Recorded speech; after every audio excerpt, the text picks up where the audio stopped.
Hi, it's Mike Delsknari, Massachusetts OUI lawyer outside Brighton District Court. Just got a decision on a case I had been following for a while, Commonwealth versus Grimaldi.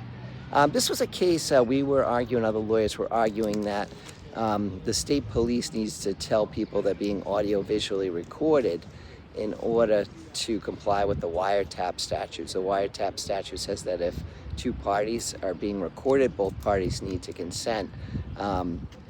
Massachusetts Supreme Court said there wasn't an intentional interception.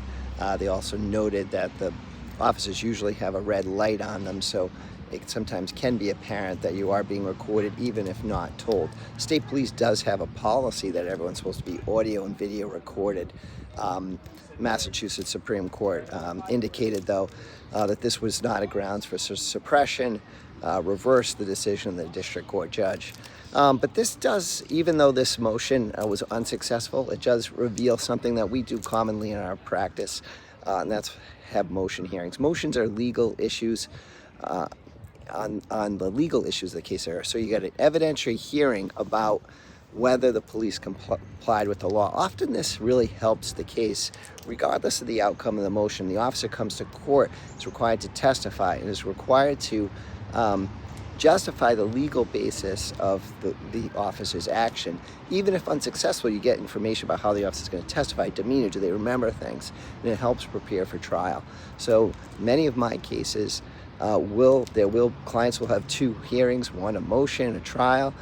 So when you charge with OUI, keep in mind that they're often legal issues, and when you speak to lawyers prior to a consultation, you can ask about that, see if that is brought up, if that's a part of their practice. So I think that's what distinguishes us in our practice. We're very big in trying to promote the rights of individuals by protecting the rights, by making sure constitutional rights are enforced, protected. This wasn't a victory for the defense, but certainly it was a great argument, something that the law, based on the black letter of the law, this should have been advised they were being recorded. The Supreme Court said no.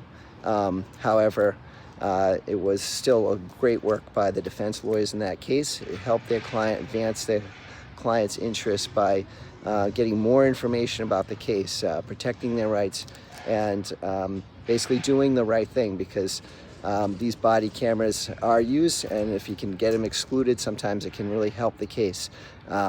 Sometimes body camera helps, sometimes it hurts. This was an attempt to get it excluded. It didn't work, but still great work by the defense attorneys. My name is Mike Delsknari.